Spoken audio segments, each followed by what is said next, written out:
हमें वही सीन दिखाया जाता है जहाँ पे ग्रैंड ड्यूक हेल्वन कहता है, आफ्टर ऑल योर मैजेस्टी, आप और मैं इतनी अच्छी टर्म्स में नहीं है ना कि एक दूसरे से हालचाल पूछ सकें। तो एम्प्रेस कहती है, मैं सच में ग्रैंड ड्यूक आपकी तरफ कोई बुरी फीलिंग्स नहीं रखती, मुझे आप पे बिल्कुल गुस्सा नहीं है। तो ग्रैंड ड्यूक कहता है, यहाँ पर झूठ बोलने की कोई ज़रूरत नहीं है। क्या आप इकलौती इंसान नहीं हैं जो सबसे ज़्यादा मुझे मारना चाहती हैं, है ना एजीनी? तो तब एम्प्रेस वो कहती है, ठीक है, तुमने बिल्कुल सही सोचा, चलो मैं ऑनेस्ट हो जाती हूँ। मैं सच में अभी भी तुमसे बहुत ज़्यादा नफरत करती हूँ, क्योंकि जब भी मैं उसके बारे में सोचती हूँ, तुम्हारी बहन सियोनी, तो मुझे पता चलता है कि उसने तुम्हारी वजह से अपने आप को सेक्रीफाइस किया।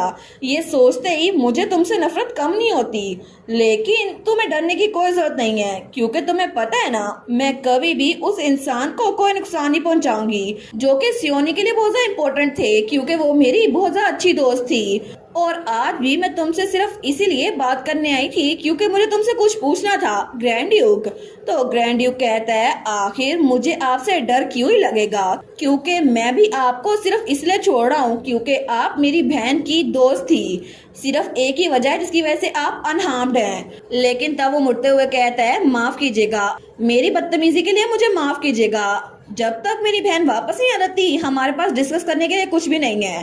तो एम्प्रेस कहती है, वलेर, क्या सच में एरिनल तुम्हारी बेटी है? तो वलेर रुक जाता है, वो कहता है, जो सोचना है आप सोचें। तो एम्प्रेस कहती है, तो फिर सियोनी, क्या सियोनी वो जिंदा है? तुम्हारी बहन, क्या अभी तक वो जिंदा है?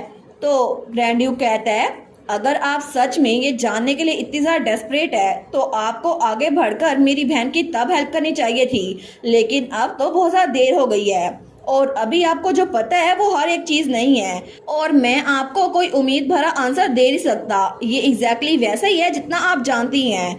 और फाउंडिंग फेस्टिवल वो तो जल्द ही शुरू हो जाएगा, इसी वजह से पछतावे के साथ झूलना बंद करें जिसको आप प्रोटेक्ट नहीं कर सकी और वापस चली जाएं, क्योंकि ये जगह आपकी है, आपको अपने पैलेस में वापस जाना पड़ेगा। और उसके बाद वहां से निकल गया था। लेकिन तब कुछ दिनों के बाद हमें हेल्बन मैंशन दिखाया जाता है जहाँ पे हमारी एरिनल हमें बताती है, फाउंडिंग फेस्टिवल वो तो 5वें दिन तक पहुंच भी गया। आज तो एक ग्रैंड बैंक्वेट रखी गई है इंपीरियल पैलेस में, लेकिन हेल्बन मैंशन में मैं तो कुछ और ही काम कर रही हूँ। और तब वो खिड़की के पास खड़ी हुई थी और दीवारों पे पोस्टर लगा रही थी अपने फादर के गुम होने का। वहाँ लिखा था वांटेड, जिसको मिला हम उसको प्राइज देंगे। तो तब वो कहती है, 3 दिन हो गए हैं, मुझ तो डैड नजर ही नहीं आए। ऑफ कोर्स हाउस हेल्बन उन्होंने पहले उनकी एब्सेंस को डिक्लेयर कर दिया है, लेकिन इससे कोई बड़ा मसला नहीं होगा। और उसने तो दीवारों पे बिल्कुल इश्तिहार लगाए हुए थे और उसके साथ मेहन खड़ा था। वो सोचती है, फिर भी जिस दिन से मैंने उनसे बात की है ना, मुझे लगा था मुझे उनसे ग्रीट करने में इनिशिएटिव लेना चाहिए। मैं चाहती थी कि मैं उनको गुड नाइट बोलूं और गुड मॉर्निंग हर सुबह, लेकिन फिर भी मैं तो इतने दिनों से उनसे मिल ही नहीं पाई। तो वो थोड़ी सी उदास हो गई थी। मेहन सोचता है, इसके एक्सप्रेशन तो हर सेकंड में और ज़रा गमगीन होते जा रहे हैं। वो कहती है, मेहन? तो मेहन कहता है, हाँ एरिनल। वो कहती है, क्या डैड मुझे अवॉइड कर रही हैं? तो मेहन कुछ सोचता है, वो कहता है, इस बारे में तो मैं भी बिल्कुल श्योर नहीं हूँ। वो कहती है, क्या? वो सोचती है, कोई चीज़ है भी जिसको मेहन नहीं जानता?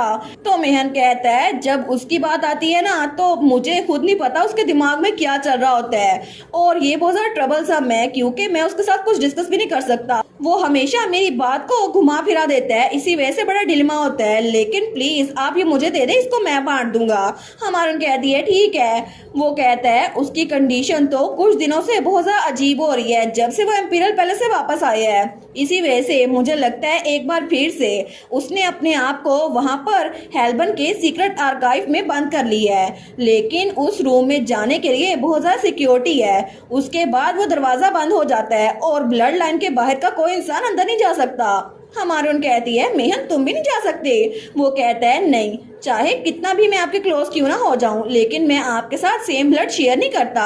इसी वजह से मुझे आपसे एक फेवर चाहिए। और तब मेहन हमारी एरिनल को लेकर उस दरवाजे के बाहर आ गया था। वो कहती है, क्या? तो मेहन कहता है, प्लीज अंदर जाएं और उस बास्टर्ड को बाहर निकाल के ले आए। तो तब एरिनल को इमरजेंसी क्वेस्ट मिली थी, डैड को ढूंढो।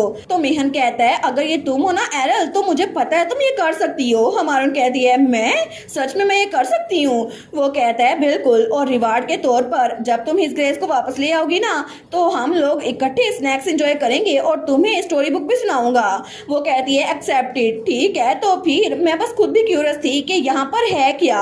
तो मेहन कहता है मुझे अच्छा लगा कि आपका इतना ब्रेव एटीट्यूड है, प्लीज रास्ते में जाते हुए केयरफुल रहिएगा और मैं आपकी वापसी का इंतजार करूंगा। हमारी हीरोइन कहती है ठीक है। तो तब वो दरवाजे की तरफ बढ़ती है और हैंडल पे हाथ रखती है। वो सोचती है पता नहीं ये जगह कैसी होगी, क्या ये नॉर्मल गैलरी की तरह होगी। लेकिन जैसे वो दरवाजा खोलती है तो वहां पर तो जैसे अंदर कोई अलग ही दुनिया थी, अलग ही मेंशन बना हुआ था। हमारी सोचती है अच्छा तो ये है हेल्बन का सीक्रेट आर्काइव, लेकिन ये तो जितना मैंने सोचा था उससे भी जरा बड़ा है। ये तो बिल्कुल ऐसा लग रहा है जैसे मैं किसी फेमस आर्ट म्यूजियम में आ गई हूँ और वहाँ पे बहुत सारे पोर्ट्रेट्स लगे हुए थे। लेकिन वो सोचती है ऐसा लगता है कि यहाँ पर ज्यादातर तस्वीरें उन पे किसी ने जैसे जंग की हो, यहाँ पर कोई लड़ता रहा था क्या, आज तस्वीरें तो फटी हुई हैं। लेकिन एनीवेज पता नहीं डैड कहाँ होंगे, ऐसा लगता तो नहीं कि वो फर्स्ट फ्लोर पे हैं, मुझे ऊपर जाके देखना होगा। लेकिन तभी वो सामने देखती है तो वहां पर एक तस्वीर थी, एक पोर्ट्रेट जिसके ऊपर कपड़ा था। वो सोचती है यहाँ पर एक पेंटिंग भी थी, मुझे पता नहीं था, लेकिन ये पेंटिंग जमीन पे पड़ी क्या कर रही है, क्या ये अनफिनिश्ड पेंटिंग है। तो तभी वो उससे कपड़ा हटाती है, लेकिन उस पेंटिंग को देखकर वो थोड़ी हैरान रह गई थी क्योंकि वहां पर सियोनी की पेंटिंग थी। तो वो उसको देखती है, वो कहती है वाओ ये कितनी ब्यूटीफुल है, इसके फीचर ये तो एग्जैक्टली मेरी तरह है, लंबे प्लाटिनियम ब्लॉन्ड बाल और इसकी रोज कलर की आईज जो जूस की तरह चमकती हैं।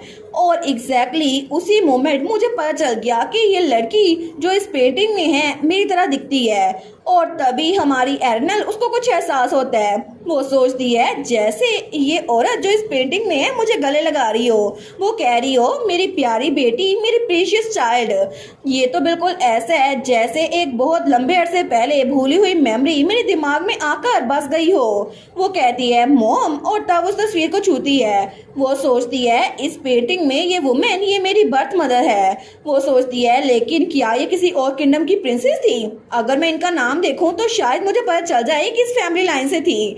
तो तब वो नाम पढ़ती है, वहां लिखा था सियोनी सिग्रिया। लेकिन जैसे वो आगे पढ़ती है वो कहती है हेल्बन, एक मिनट, क्या ये भी हेल्बन है? ये बात तो कोई सेंस बनाती नहीं है, मेरे मॉम और डैड दोनों का नाम हेल्बन नहीं हो सकता।